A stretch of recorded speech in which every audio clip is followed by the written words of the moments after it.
Hello, ladies and gentlemen. Welcome to another episode of Play the Tape. My name is Derek J. Fields. I am your host. Full disclaimer for everything. Play the Tape. We are not licensed or certified mental health specialists or drug and alcohol counselors. What Play the Tape is a platform of advocacy, love, support, and community when it comes to mental health, substance use, and recovery. That's what we're here for Play the Tape. But my guest today is my brother, my Oxford brother, someone that I've gotten really close with. And I love his journey and his story. And I asked my brother to be up here today to share his experience, strength, and hope with the rest of y'all. So without further ado, my brother, Brad P. How you doing today? Good morning. Hey, I'm Brad. My sober date is January 25th of 2021. I live in Williamsburg, Virginia. I moved here from Illinois 2.5 years ago. I have been sober ever since. I now live in an Oxford house. I started out in the Evolution House, which is started out as a sober house. Now they're a privately funded. They opened up a treatment center and they help a lot of people in AA. There's a whole group of us alumni that have really had a glow up since we lived there.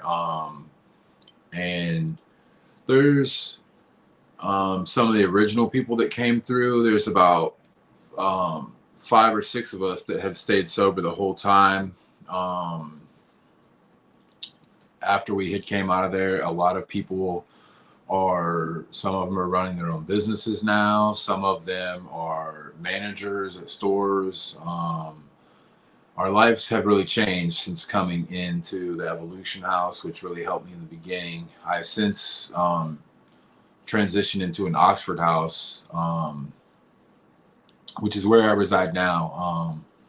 So yeah, I have a sponsor. He has a sponsor, and I attend meetings regularly, which is really important for my mental health, and also really important to just remind me that addiction is a dangerous, it's a dangerous thing. It's a dangerous thing we deal with every day. I have to remind myself it's an everyday thing for me to reset, recenter, and keep my thoughts on recovery and keep, some of the stress from the outside world out of my thoughts. Another really important thing for me is not taking my will back. What do you mean by not taking your will back? Not taking my will back means, so if I was to take my will back, that is basically me saying, I don't need recovery. I don't need meetings. I don't need fellowship. I don't need community. And me saying, I got this. I can do it all by myself, which I know, and I've come to find out through battling with alcohol and addiction, that that is definitely not the answer. And it's easy to get caught up in everyday life and want to live a normal life and begin to take my will back. So what that looks like is just imposing my will, like at work, maybe saying at work, I want things to go my way, Mm-hmm. and forcing that on my employer, or saying I don't need recovery and I can do this on my own, and trying to force the outcome. A lot of the outcome I've given it my will now, so I rely on God a lot for my outcome. I mean, I have to put in the work, but I rely on the fact that no matter what, if I stay sober, that God's got my back. So, You said in the beginning you're from Illinois, and you explain how you went from Illinois to the Evo House. What led up to the Evolution House, and then in the transition again, we'll talk about Oxford later on in your interview. But take us back to the beginning stages of your alcohol and addiction, and how did you transition to Evolution? How did you find yourself there with all that success that you mentioned before? okay. Yeah. So as far back as I remember, Mm-hmm. been alcohol and drug use in my family. I seen it in my father. I seen, some with my stepdad, not as much, but I've seen it from my brothers. I was really into art and music, and some people think like the subculture of that is having to do drugs or do alcohol. So that played a part. I was definitely influenced by some of the older kids and people in my community. So what really led up to my current situation, well, let me just go back to the beginning, Benny. My mom moved from a farm and moved smack dab in the middle of the ghetto. Um, and so she kind of put some struggle on herself right away to begin with. And that boiled over into our lives. The trauma of her being with certain husbands and some of the abuse and stuff we seen built trauma in our life. So growing up, we fought a lot. Violence was regular in our household. We used our hands, to express ourselves towards siblings. There was a lot of fights. So there was some trauma of generational trauma that boiled down from my mom that had come to us. And so we didn't really have the best upbringing. It wasn't horrible, but it wasn't the best environment for a child. And so just going through some of that trauma, it was a lot easier to I was really susceptible to drug and alcohol use. Like a lot of the older peers I was around was doing it. There wasn't that many role models who were living a sober life and doing really much anything with their life outside of drinking and partying. Um, so we grew up kind of rough. We fought, and me and my brothers and sisters, me and my brothers wrestled, and I played some sports. I ran track, I wrestled. Um, right around the time I was in high school, I was getting ready to try out for the football team, and my family had a massive loss. My brother had a rare kidney disease, and he was 1 in 5 in the whole world in 1993. So his disease it wasn't untreatable, but there was a lot of experimenting going on. Doctors flew him all over the country to kind of find out his diagnosis and stuff, and eventually he lost his battle with that. Right around the time I think I was 17, turning 18, right around the time I was getting ready to graduate high school. Mm-hmm. That left a big hole in my family. And we were all devastated. My whole family was devastated. My grandma, who is the backbone of our family, had passed away 2 months earlier from her struggles with diabetes and being overweight and stuff. And so my whole family was just rocked by those two deaths in the family. And at that point, I really stopped playing sports and really caring about anything, honestly, positive. I was just kind of jaded. I lost my faith in God, and I turned to drugs and alcohol, and the sh- I turned to my friends in the street who really weren't. I just wanted to numb whatever feelings I had. So I turned to drugs and alcohol, and that was my friends in the street who were doing that. So, Was there anyone that you could talk to at that time before the turn to the alcohol and the drugs in the street? Was there anyone that you could reach out to be like, "Hey, I'm feeling a kind of way right now. I'm kind of hurt. I'm kind of lost. There's been a lot of trauma, a lot of death that I'm seeing, and I need someone to talk to." Was that ever there? um, not really. There was Okay. some teachers and stuff that really cared about me, and I didn't know really how to open up about that stuff without putting my mom and my stepfather in like jeopardizing them taking care of us, and the state stepping in. That's Right. what I was scared of, is the state stepping in and saying, Right. hey, you're not taking care of your child right, and me having to go live with the state. And when I was young, I had to live with the state because my stepfather was partially abusive to us siblings, more so my mom, but we caught some of it too. So I think maybe I was just scared to open up and talk to people about that. There was really no one that, the teachers had expressed their care and stuff, but they didn't step in and say, hey, do you need like this type of help? I don't know how far they Mm, that stuff. And there, there's guidance counselors and stuff, but I don't know, I was already a teenager and stubborn, and like I had all this pride and ego. Right. And so for me to go and say, hey, I need help really wasn't a thing. You know, we were taught when I was young, you man the fuck up and deal with these situations. Absolutely. Absolutely. And that was that was the tone of what was happening then. Back then, Hmm. this was in late 90s, early 2000s. There wasn't a lot of people looking into the self-care or people really opening. That's just happened a lot in the last 10 years. People opening up and saying, hey man, it's not a problem. Like I need help.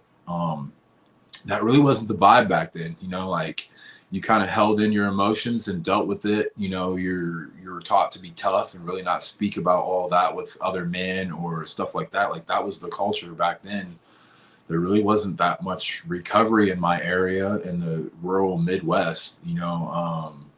I had seen, I knew there was alcohol and drug counseling meetings and stuff that people went to for court, but I didn't know it was like a thing that you could do if you weren't, court ordered. There wasn't. Now to this day, there's only a handful of meetings in my little town that I grew up in. There's a town of 10,000, and it's still kind of the same thing there. Like people they fight their problems and their addiction and everything on their own. They're really quiet about it. To open up about that is like blasphemy. It's coming out and saying, I can't handle my life. I can't handle, that's not really a thing that people really do in the Midwest, right? Hmm. Without having met someone in recovery and been guided to the point of like, it's okay to feel this way. It's okay to have problems.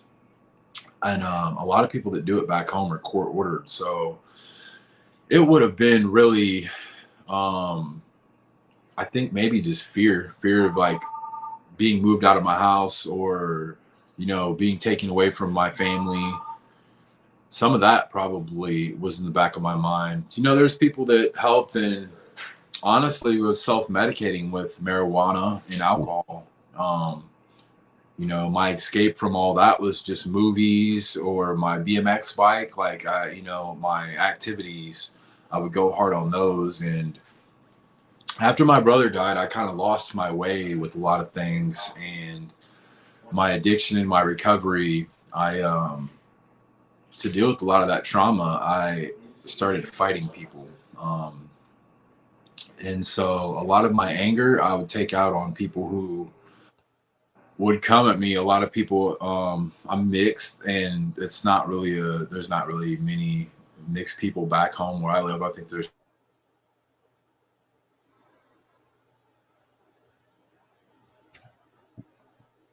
Trying to get his internet together. That's fine. Things happen. Brad, you still there? There we go. yeah, There we just go. like, there wasn't too many mixed families, so there was some racial stuff where people kind of picked on me, and when that would happen, I would just fight people a lot. I had been in a lot of fights, not many that I really started, but I really wasn't willing to let some of this stuff slide. There was a lot of pride and ego, and I got into a lot of trouble fighting on an early age, and that's kind of how I dealt with it. Um, Looking back now, man, all of this stuff was so unhealthy. Being violent and stuff that was just so unnecessary. I can't tell you how many dollars I've spent on lawyers and staying out of jail, and so um, it continued on like that after high school into my 20s, and then my drug use just became, it got worse and worse. I slipped over and started using more heavier, serious drugs. A lot of my friends were now starting to go to jail, and some of them had went to prison. My brother had went to prison. Um, I had been seeing there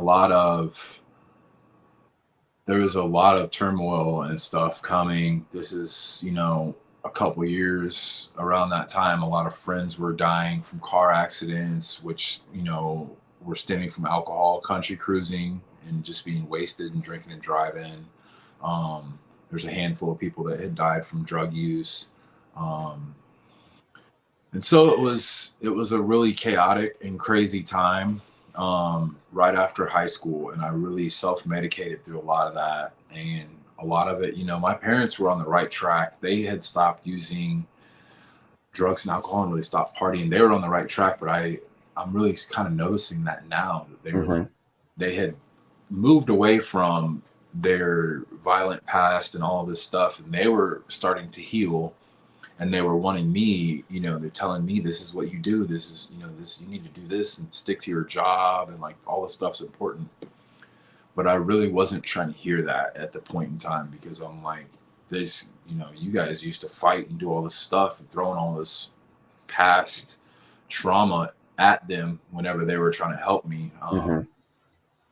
in their face. And just being unruly. It was just anarchy and chaos, and most of it was fear. And I knew, at some point of me, knew I needed to get a hold of myself. My friends were working jobs; they had full-time jobs and cars, and I couldn't keep a job or didn't have a vehicle. Couldn't get myself together. A lot of my friends were in college, and I would go visit them to college parties, and I just got completely wasted and made an ass out of myself a lot. Looking back, I had a lot of fun years doing that, but it caused me a lot of damage. Looking back, there's a lot of damage, a lot of fines. There's a lot of holidays I spent in jail, a lot of holiday time, a lot of birthdays, a lot of stuff that I missed. And so I went on like that for a good 10 years. And I had been through the psych ward a few times, so I met some counselors, and they're like, "Man, you're such a good kid. You need to, figure it out to get yourself on a better track." And so I had started some of the thought process of like, "Man, I really do need to tighten up and get my, can get control of my life back." It always was in the back of my head, like, "You're Mm-hmm. better than this. This isn't like you. You're, you're living through this anger and all of the stuff that you really need to let go," but I didn't know how to let go. So I ended up, this went on for years and years, and I had failed relationships, and I am thankful I never had a child when I was, in these chaotic years. And then it kind of calmed down nearing the end of my 20s into my 30s. I had a child. Um, that really changed a lot of my outlook and perspective on life. I'm like, man, I really need to get it together, because I'm like, I'm going to end up like my father and not be there for my son. And it's like, is this what I want for myself? So this is some thoughts that were started, these thoughts were brewing. Where were you when these thoughts started to happen? What part? Where were you in your life? Where were you geographically? Where were you mentally, emotionally? Where was Brad when these thoughts started to happen? Like, I'm hearing that voice, like, I can do better. I want to be better. I don't want to be like my dad. I want to raise my child the best way I can. Where were you when this started to happen? So my buddy owned a roofing business that we had started after high school. We did some stuff for his uncle, and a bunch of us moved to Springfield, Illinois. So we all lived in a house. There's like 4 or 5 of us, but there was me, Luke, and my brother were the main ones, and we kind of were like the constant people at that house. It was like a flop house. We all worked together. We all came home, showered, drinking, and partying. So I was in Springfield, Illinois. I had since moved out of that house. I was living with my baby mom, um, and she did not have the alcoholic gene. She was Hmm. fine with drinking. She could handle herself, and it was totally different than what I was going through. But yeah, I was in Springfield. I was probably around the age of 31, 32. Um, I was working, but every weekend, was like, man, right when the weekend hit, I was like, party time. And I would have my son every other weekend. And then the weekends I didn't have him. It was just party time. So I was in Springfield. I was nearing the end of my 30s, or my 20s into my 30s. I was really in a bad spot mentally. I knew that like I needed some kind of, I didn't know it was recovery that I needed, but I knew I needed some kind of change in my life. Um, and these thoughts had brewed because I would have these big fights with my brother and friends. Like I would be fine for a while. I could go for a year, maybe 6 months. I'd be fine, and then something would happen. I would get into a fight with someone, end up in jail, and I'm like, man, I need to really do something. But when it really dawned on me is when I was living with my baby mom. I had my son, and she was going through some stuff at her school, kind of like some harassment stuff. She was a admissions rep at the school, and they had fired her. So I was like at this dead end job where everybody around me was using Suboxone, they were using meth. I mean, and this was like when I would get to work. Like when I would get to work at 6, 7 in the morning is when on the ride to the job is like when they were using, and that was like the moment where I was like, man, this is like really bad. Mm-hmm. Really need to make a change and get out of this environment. Like this isn't what I want for myself. This isn't what I want for my son. This is like such a bad environment. If we would have been pulled over at any time, I could have been implicated on charges, drug charges. Even if it wasn't my stuff, I was there. I was in the vehicle. There could have been charges brought up. So then me and my baby mom, Teresa, we had fought about that a lot. It was like me drinking and my drug use, but I was trapped in this construction. So I worked construction, and that was like what I was doing at the time was carpentry. So I was trapped in this culture of like go to work, drink after work, drink on the weekends, and like it was acceptable to the construction field. You know, that was like you show up a little bit hungover, like no one really cared as long as you're doing your job. And Teresa worked actually at a place called Fifth Street Renaissance in Springfield, Illinois, where she was helping people in the community overcome some of this stuff. So she was like working actively, helping people do this. And it was like Mm-hmm. of interest for me to go get help from her place. But I was seeing the help that people were getting from the meetings and stuff. So it was around that time when I had attended a few meetings with my cousin, kind of just to keep him company. And I really didn't have no intentions of it being serious for me. Because I had kept telling myself, oh, I don't have this problem. Like, this is something I can handle on my own. And I did for a while. Eventually, in 2017, I had got a third DUI. And part of the thing, my lawyer had set something up where he wanted me to go to, they were going to put me on probation for 3 years. And I was like, man, I really need, I could sit down. Mm-hmm. I talked about that with my mom and my baby mom. I was like, maybe I need to go sit down and experience prison because I've been getting in trouble for so long, but not actually having to go to prison and experience what that's like.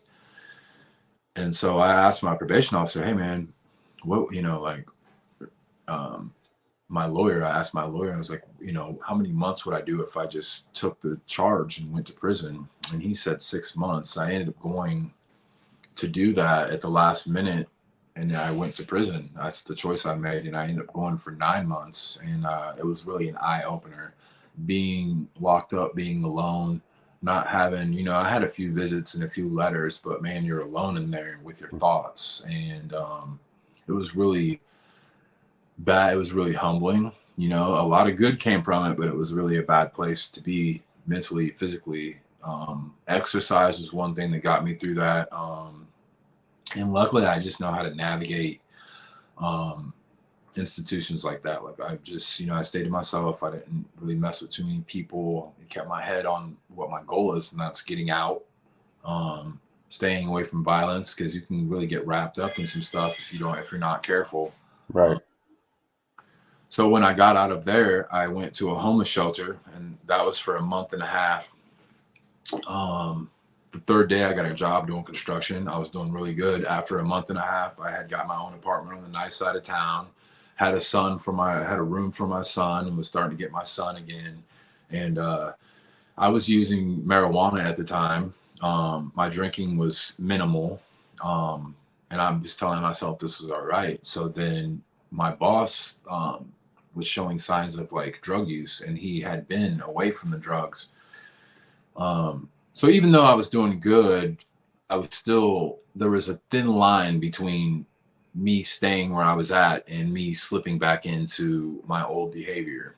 Um, and I didn't think the drinking or the marijuana use or anything was a problem. I got off parole successfully. Um, but the whole time I was faking the process, you know what I Mm-hmm. mean? So Yes.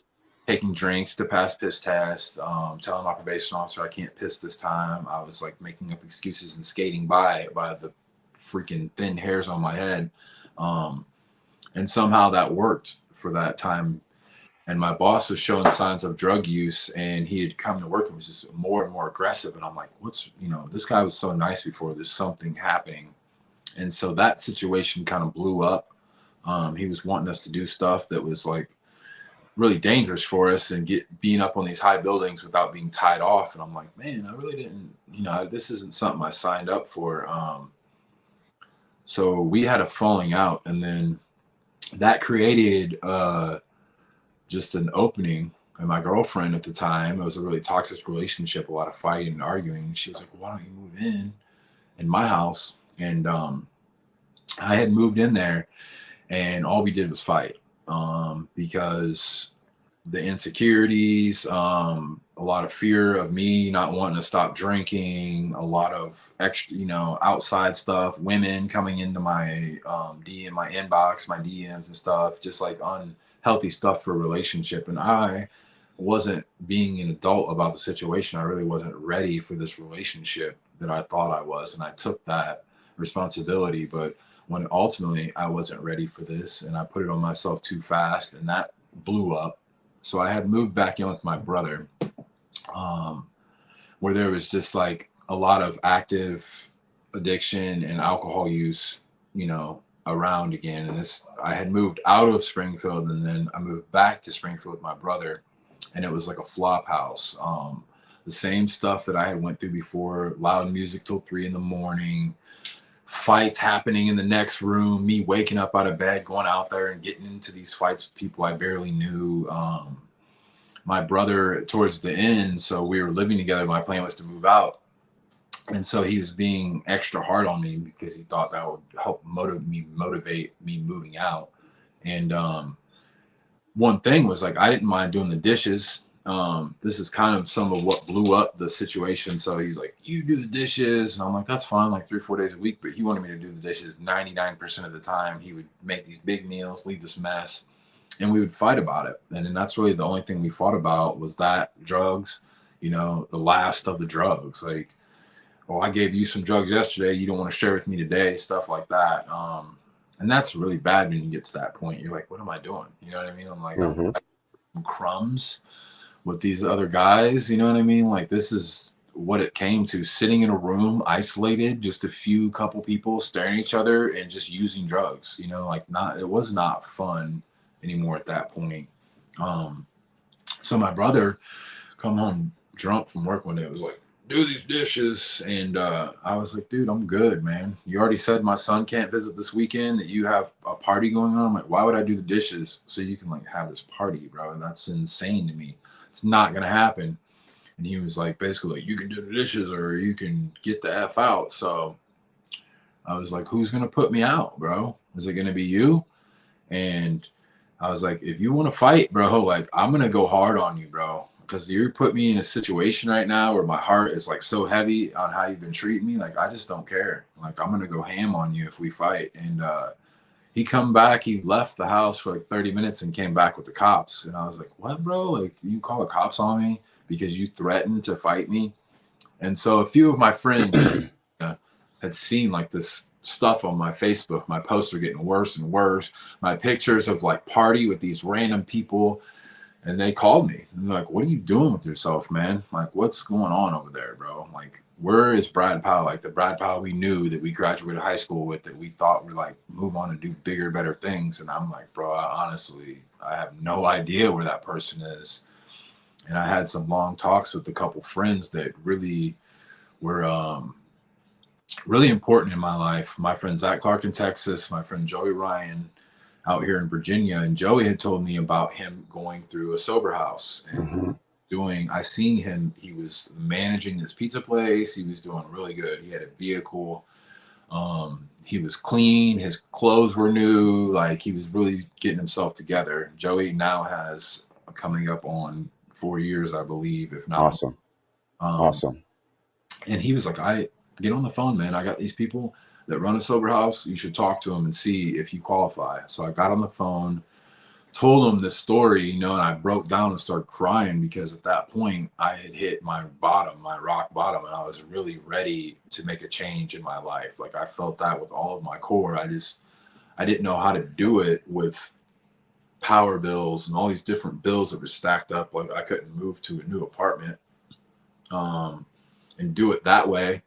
So I really needed some outside help. You know, I'm like, how do I move out of my situation? How do I move out of a trap house in the middle of the hood where everyone's using drugs at all times of the day and night to someplace secure, someplace where I feel comfortable and I don't have my guard up and I'm not worried about violence all the time. And so I got out here, got a hold of them on the phone, had a real long talk, moved to Virginia into a sober house, did 90 meetings in 90 days, got a sponsor, started working the steps. I'm still not done working the steps. That's like something I've been working on continuously. Um, but even now, I'm not required to go to meetings. I do that on my own accord. I at least go to 2, 3 meetings a week. My friends now have changed from alcoholics and drug addicts to people in recovery, people that are in the church community, people that have goals in their life, people that actually want to see me doing good, Mm-hmm. people that have guidance on how to do better. These are the people I surround myself with now.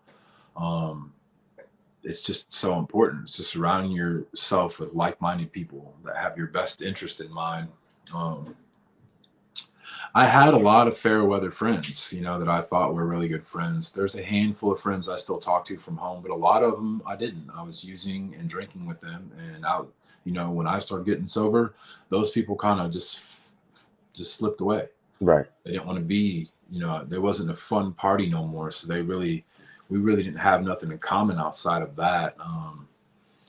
And so then at that first sober house, I spent about 7 months, and that served its purpose. You know, it was a really good community be in fellowship, and we had some really good the weekly meetings and stuff were really good. And I was like, I think I'm ready to move on to something a little bit different. Mm-hmm. And that was Oxford House. So I had moved out to Oxford House. I've been here for 2.5 years. So 7 months of that I lived in Evolution House, and the rest I've lived in Oxford, just doing service for Oxford House, service work in the community of AA and the meetings. Um, a lot of stuff is like honey-do lists for people who are older, helping them rake in their yard, lay down mulch and stuff like that. But in with these little jobs, you know, sometimes I got paid, sometimes I didn't. But some of these little jobs, I got to hear these people who are in the recovery that are older, you know, maybe 50s, 60s. I got to hear some of their story and, you know, what they went through. And I got to really connect with them on a personal level, outside of the meetings and stuff. And through service work, being around them in their homes, they invited me into their homes. They fed me, really put a lot of trust in me. And that's like, man, wow, like this is a really great community to be a part of, to know that like these people could meet a stranger and show you this much love. Mm-hmm. These are the people I can call on now. Any day I can call them up and say, hey, man, you know, I'm struggling with these ideas. Because if I have like some crazy thoughts, I like to run it by a few different people, which I was taught in the community of AA, and just say, hey, man, how does that sound? And usually Right. times out of 10, they're gonna be like, dude, that sounds batshit crazy. Don't do that.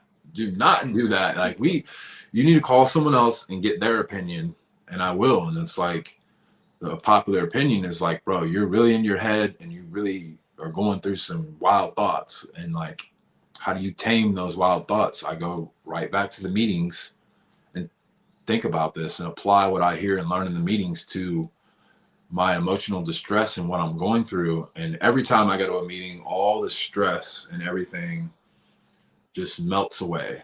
And I'm refreshed for the week. Mm-hmm. I'm rejuvenated, and I'm ready to take everything on with a new perspective and just look at things from a different angle, and look at, most importantly is to look at my role in whatever I'm going through. I have to look and say, okay, is this, you know, what's your role in this? 9 times out of 10, I'm imposing my will on something. I want things to go my way.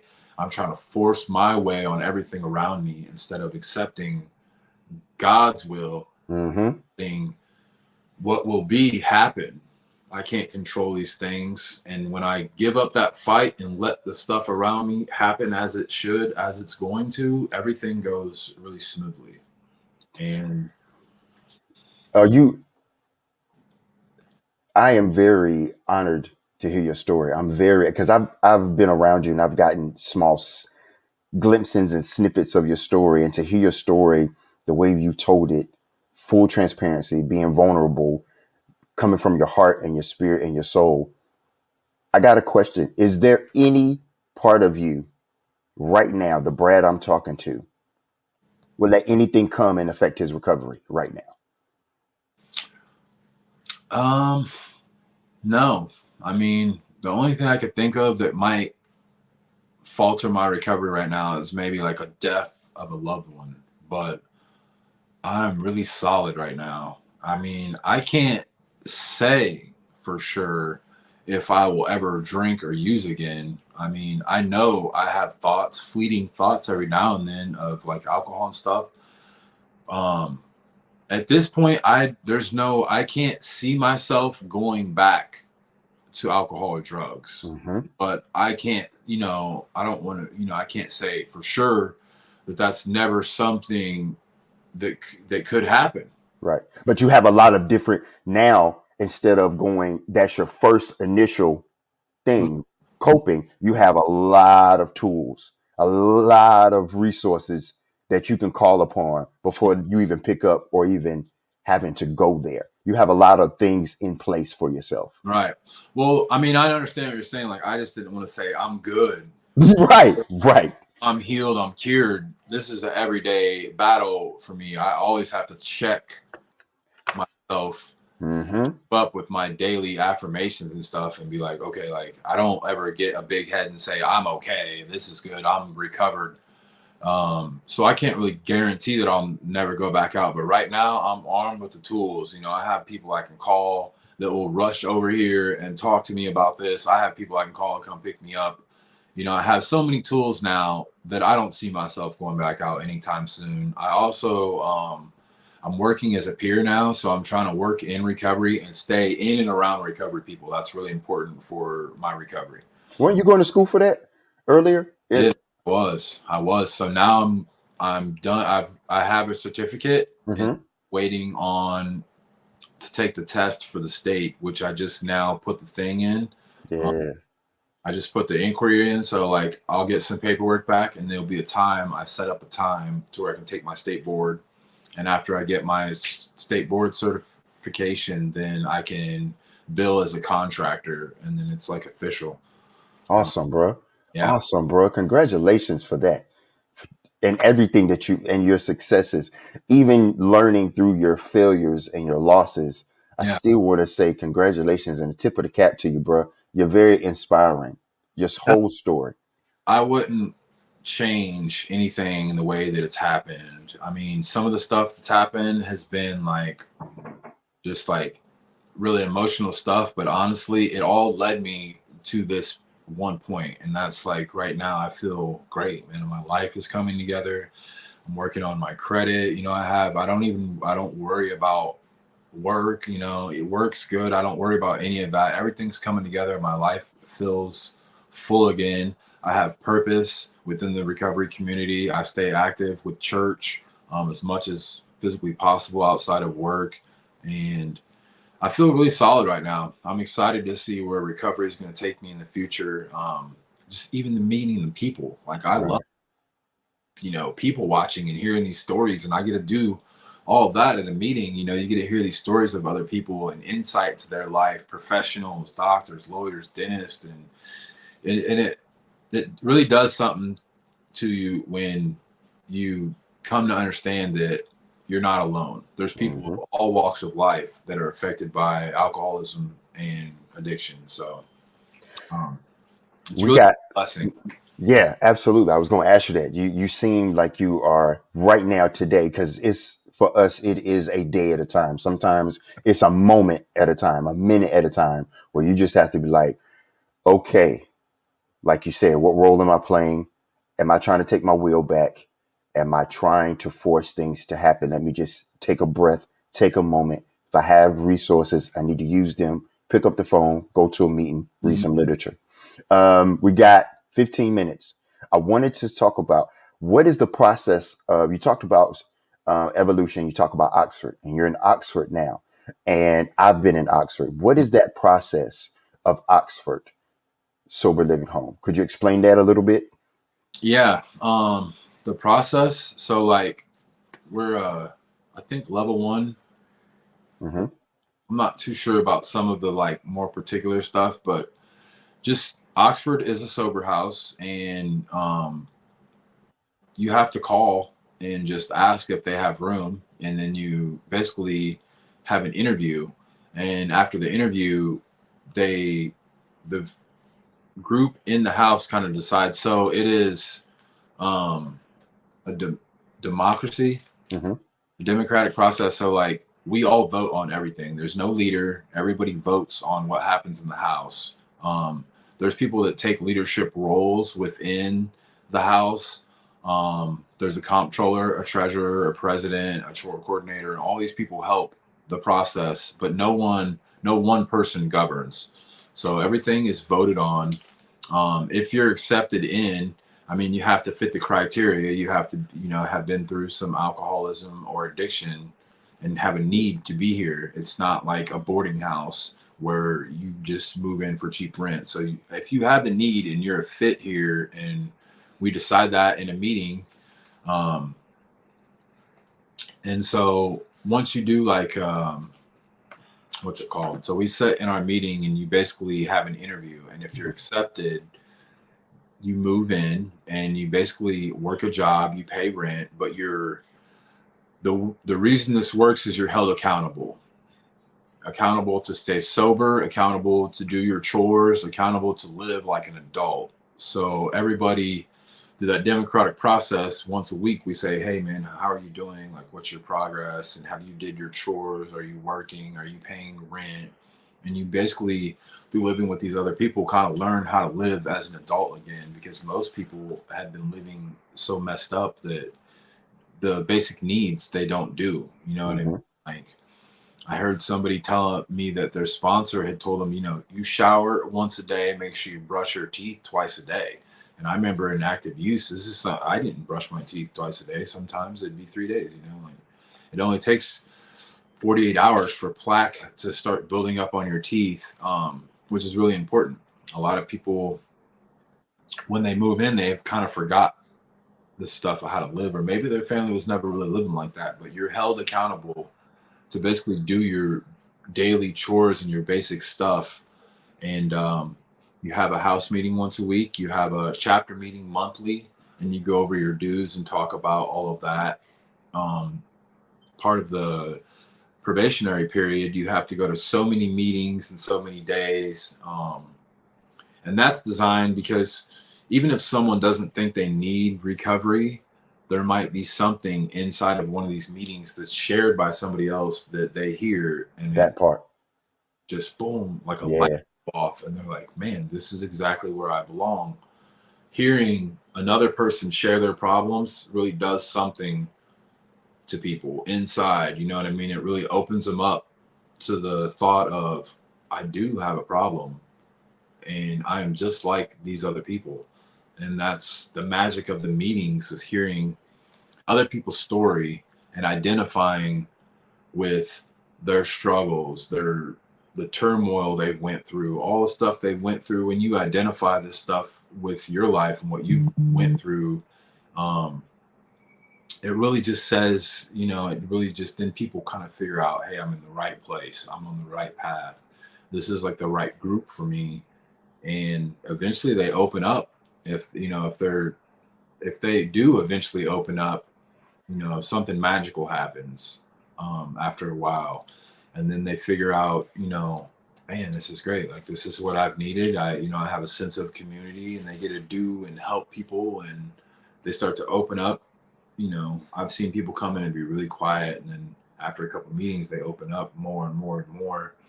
And then I've seen people after a time of like 6 months to a year who are driving again. They have jobs, their clothes. You can tell by the way they dress, they're keeping themselves together.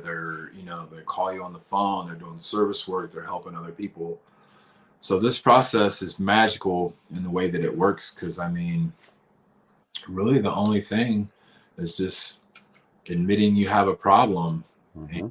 wanting to change. And if you can get past those first few steps, the first and the third step, admitting you have a problem, admitting you're powerless over, drugs and alcohol, and wanting to change.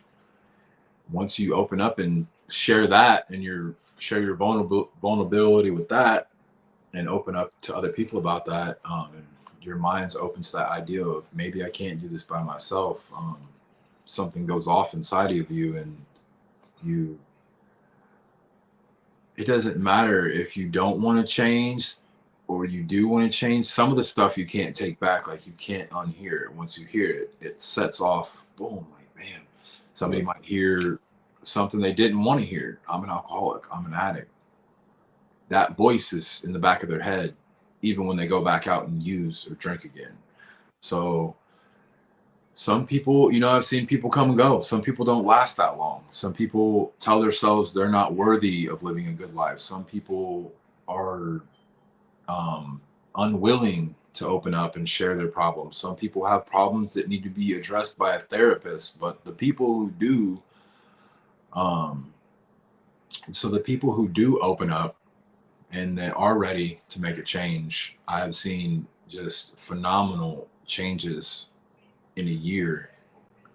Some of the people just living, a lot of these people didn't go through some big hospital experience and psych ward or whatever. Some people do, some people don't. Some people have failed marriages. Some people have jobs that they've lost. People come for all different reasons, but the outcome is still the same. If you show up, eventually you're going to have a glow up. And I've seen it happen to so many people. Their lives are just boom. It's just like this bomb goes off, and you're like, man, you see him, and you're like, what have you been doing to yourself? Like, you look really good.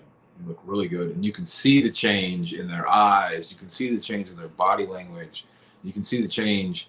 Their guard, they let their guard down. They're getting their confidence back. You can see the change on people. It's like they're radiating this light, this glow, and it's a really magical thing. I like how you say, well, if you show up at some point you'll glow up. I like that. I like that a lot. I see it in you. I see how you talk about it. I see when you talk about the change and the perspective of glowing up and showing up, and that's something that you will hear that will open up your mind and open up your senses to make a change. I see that. I can feel that. And I feel it from you, and I see it in you too. Real quick, how has your change? Do you see the change in yourself? Do you feel the change in yourself? Some people see it more than me, but I feel it. Yeah, Good. definitely. When I come into a situation where I'm faced with adversity, um, I don't react as badly. Let's put it that way. I don't react as badly as I used to.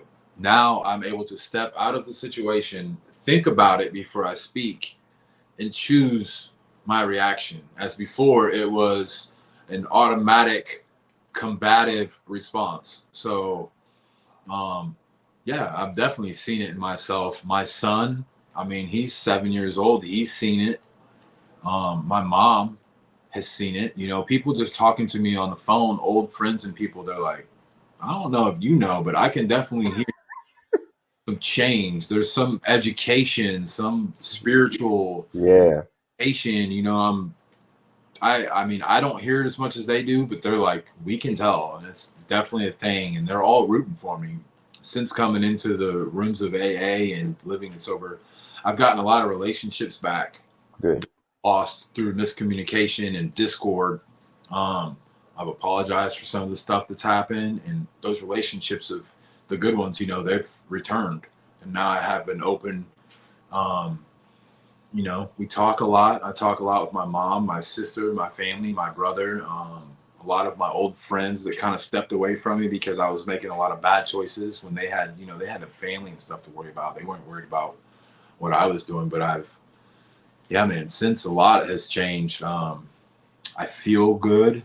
You know what I mean? That's my mental health is getting better daily, and I'm not even finished. I haven't even this isn't even the tip of the iceberg. I plan to, my emotional recovery is going to keep going. This Hmm. path, this journey I'm on, my emotional recovery is that's something that I will continue even after Oxford House, even after the meetings and stuff. Now I wake up and I read some literature. It might not be every day, but there's days when I wake up, read literature. Um, I know how to set my week up for success now. Meal prep, get some reading in, just set up a few tasks for me to do during the week, get my schedule right, plan a few meetings, and I stick to this plan. And through the week, it's so easy, just to in taking on that one on like my day off, do a little meal prep, kind of reflect on the week ahead. What am I going to do for this week? And then sticking to that plan, following that plan, it prepares me to not really have to worry about it through the week because I've already made this decision. All I really have to do is wake up and make a decision to stick to my plan that I've already set in motion. I've already did some work that one day a week. I do a meal prep, get my laundry done, get everything done before the week. And then when the week comes, I have time to go to meetings. I have time to go to movies. I have time to call people on the phone. I have time to hang out with people. I have time to go exercise. I have time to go do some outside activities, play pickleball, ride my bike, different things. Not all, I don't fit this all in a weekend or one week, but I have time now. And most importantly, I'm calm enough and I'm relaxed enough to think about the things. What do I want to do? What do I want to do next week with my free time? What do I want to do 2 weeks from now? I can make plans with friends and I'm able to show up to these plans. And Hmm. people count on me to be there for stuff. When I make a commitment, I honor my commitments now. And people look for me.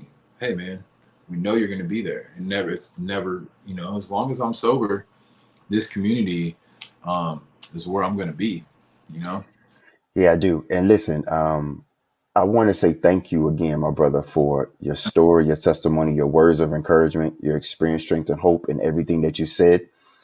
I've gotten to know Brad a little bit better, and I can't wait to have you back to see where you are Yeah, man. next. You know what I mean? Yeah, from now to the next time I have you on the show, because you're going to be a recurring guest on my show because your story is powerful, and there's a lot of other things I want to touch on. Yeah, Um, like your relationships with your mom and your friends and your brother and different avenues of sponsorship and service work. I want you next time you come up here, you can elaborate on those things and what Brad does. definitely. Absolutely. To keep Yeah, man. Brad. Thanks for having me, man. It's really been a blessing to have me on here. I love sharing my story and being able to help other people And through my experience, strength, and hope, man. So thanks for, absolutely. I look forward to the future. Yeah, me too, bro. And look, much success to you. I love you, bro. Blessings to you and peace, King, because that's what you are. And I'll catch you next time. Okay. Thanks. Yes, sir. Love you, bro. Hey, so listen. If no one's told you today that they love you, we love you. I love you. That's what we do here at Play the Tape. As you heard Brad say in his testimony, how he talks things out to people that he trusts, and they tell him yay or nay. They tell him that's a good idea or that's absurd. That's what Play the Tape is. We're a community of advocacy, support, and love. To have peace comes understanding, and with understanding comes love, and with love comes faith, and with faith comes hope, and with hope comes recovery. I love you. We love you.